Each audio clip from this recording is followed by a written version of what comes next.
दोस्तों आज की वीडियो बहुत इंपॉर्टेंट है, आप लोग वीडियो पर अंत तक बने रहें। दोस्तों गाजा के अंदर शायद अब सीज फायर नहीं हो पाएगा। इजराइल हमास की शर्त मानने को तैयार नहीं है। हमास ने जो शर्त रखी थी कि बंधकों को हम तब छोड़ेंगे जब आप गाजा में परमानेंट वाला सीज फायर कर देंगे, लेकिन इजराइल गाजा के अंदर परमानेंटली सीज फायर नहीं चाहता है। इजराइल यही कह रहा है कि आप 1 महीने का या 2 महीने का सीज फायर के लिए राजी हो जाएं, लेकिन हमास कह रहा है कि नहीं, हम 1 या 2 महीने के सीज फायर के लिए राजी नहीं होंगे, बल्कि आपको परमानेंट वाला सीज फायर करना होगा। इजराइल और हमास के बीच कल एक डील चल रही थी, बीच में कतर और मिस्र पड़ा हुआ था, लेकिन इस डील को कैंसिल कर दिया गया है। मिस्र के अधिकारियों ने जानकारी दे दी है कि हमास 1 या 2 महीने के सीज फायर के लिए राजी नहीं हो रहा है। इजराइल 2 महीने के सीज फायर के लिए राजी हुआ है, जिसके बदले में वो अपने सारे बंदूकों को छुड़ाने की बात कर रहा है। साथ ही साथ हमास ने जो एक शर्त रखी थी कि हमारे 6000 फिलिस्तीन के कैदी इजराइल की जेल में हैं, उन सारे कैदियों को रिहा किया जाए, इजराइल इस पर भी राजी नहीं हो रहा है।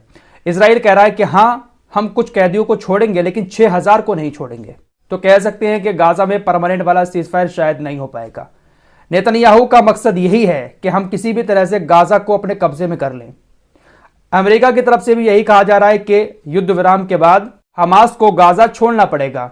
ऋषि सुनक का भी बयान आया है कि युद्ध विराम हो जाएगा, सीज फायर हो जाएगा, अगर हमास गाजा छोड़ने को तैयार हो जाए। इन लोगों का मकसद आप लोग समझ रहे हो कि हमास गाजा छोड़कर चला जाए। जब हमास चला जाएगा तो फिलिस्तीन तो हमारा वैसे ही गुलाम हो जाएगा। अभी जो कुछ दबे हुए हैं, ये हमास की वजह से ही दबे हुए हैं। वैसे इजराइल की किसी भी बात पर भरोसा करना बेवकूफी ही होगा, क्योंकि इजराइल कभी भी अपने वादे पर नहीं टिकता है।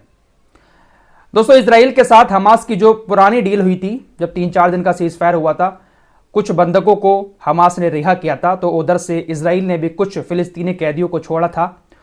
उसमें से एक ये बच्चा भी था, इसका नाम है यूसुफ अब्दुल्ला अल खतीब। इसको भी उस वक्त इजराइल ने अपनी जेल से रिहा किया था। कम उम्र का लड़का है। एक बार फिर से इजराइल की सेना ने इसको गाजा से गिरफ्तार कर लिया है। इस बच्चे की गिरफ्तारी के बाद हमास इजराइल के ऊपर भड़क गया है। साथ ही साथ हमास उन बिचौलिए देशों के ऊपर भी भड़क गया है, कतर और मिस्र के ऊपर, जिन लोगों ने वो डील करवाई थी। इजराइल ने जो डील की थी, उस डील के मुताबिक इसको छोड़ दिया था, लेकिन एक बार फिर से इजराइल की सेना ने इसको गिरफ्तार करके जेल में डाल दिया है। तुरंत इस बच्चे को जेल से छोड़ा जाए। तो इजराइल कभी भी अपनी बात पर नहीं टिकेगा। अगर हमास 2 महीने का सीज फायर कर भी लेता है, बंदूकों को रिहा कर भी देता है, तो इजराइल अपनी बात पर नहीं टिकेगा। सारी मुंहबोली डील को तोड़ के इजराइल गाजा के ऊपर हमले करेगा। और ये जो बिचौलिए देश हैं, मिस्र और कतर जैसे, इनकी औकात नहीं कि इजराइल से कुछ कह पाए कि हमने डील कराई है बीच में, तो आप क्यों हमले कर रहे हैं। उनकी कोई औकात नहीं है। ये लोग पूरी तरह से गुलाम हो चुके हैं और दुनिया भर के अंदर इन इस्लामिक देशों की थू हो रही है। तो अभी अपनी इज्जत बचाने के लिए कुछ ऐसी बातें सोशल मीडिया के जरिए, मीडिया के जरिए दुनिया को दिखाने की कोशिश कर रहे हैं कि शायद मुसलमानों की नजर में इनकी इज्जत बच जाए।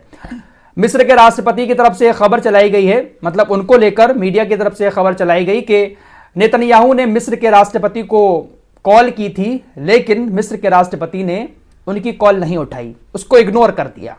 थोड़ी सी इज्जत बचाने के लिए, लोगों की नजर में अच्छा बनने के लिए इस तरह की चीजें ये लोग दुनिया के सामने रख रहे हैं। जैसे कल इनका बयान आया था कि देखिए भाई, जो रफा क्रॉसिंग है वो 24 घंटे खुली हुई है।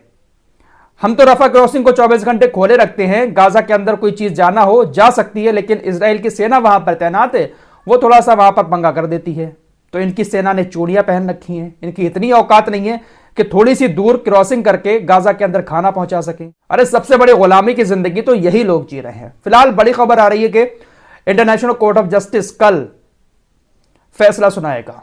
साउथ अफ्रीका ने इजराइल के ऊपर जो मुकदमा किया था, उस मुकदमे का फैसला कल इंटरनेशनल कोर्ट ऑफ जस्टिस सुनाने वाला है। नीदरलैंड के टाइम के मुताबिक दोपहर के 12 बजे यह फैसला आएगा।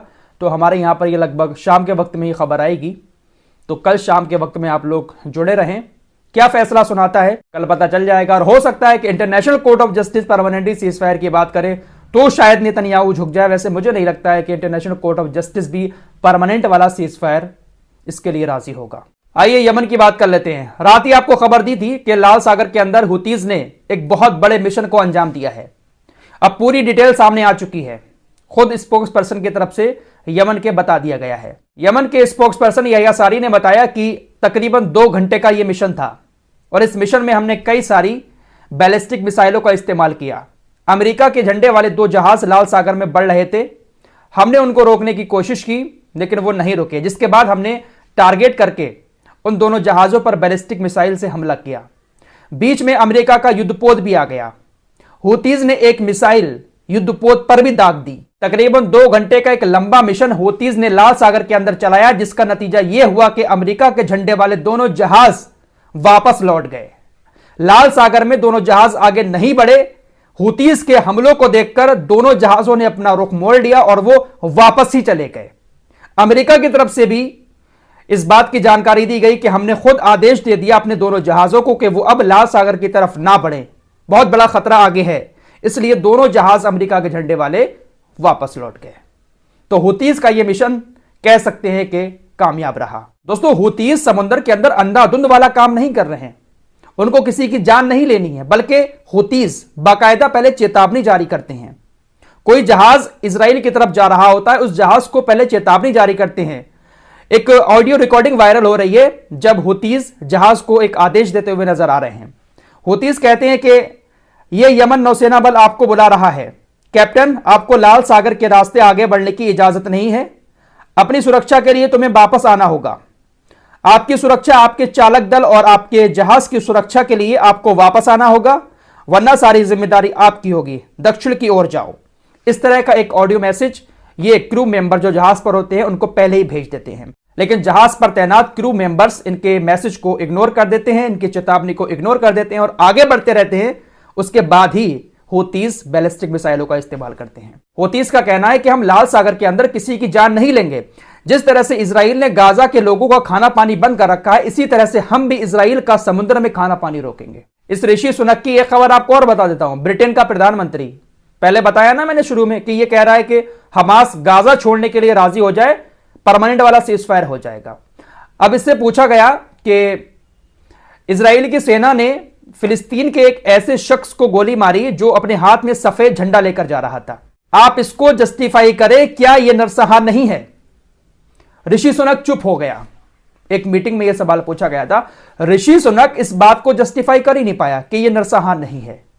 सफेद झंडा लेकर अगर कोई जा रहा होता है तो उसका मतलब यह है कि वो लड़ाई में शामिल नहीं है और वो अपनी जान बचाने के लिए युद्ध से भाग रहा है। युद्ध क्षेत्र को खाली करके वो कहीं और जाना चाहता है। तो ऐसे कई सारे लोगों को इजराइल की सेना ने गोली मारी है जो सफेद झंडा लेकर जा रहे थे। ऋषि सुनक जस्टिफाई नहीं कर पाया। लगातार वैसे ये कह रहा है कि नहीं भैया, इजराइल नरसंहार नहीं कर रहा है, लेकिन इस बात को वो नहीं कर पाया जस्टिफाई। ये सारे देश बिना ही लॉजिक के इजराइल के साथ खड़े हुए हैं।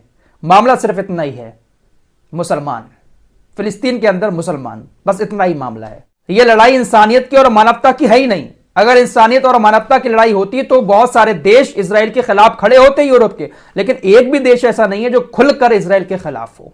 फिलहाल इस रिपोर्ट में इतना ही। मिलते हैं कुछ और नई खबरों के साथ, तब तक के लिए अल्लाह हाफिज। दोस्तों, हमारी वीडियो पसंद आए तो फॉलो सब्सक्राइब जरूर कीजिए और साथ ही साथ उस चैनल को भी जरूर सब्सक्राइब कीजिए। मिलते हैं कुछ और नया खबरों के साथ, तब तक के लिए अपना ख्याल रखें।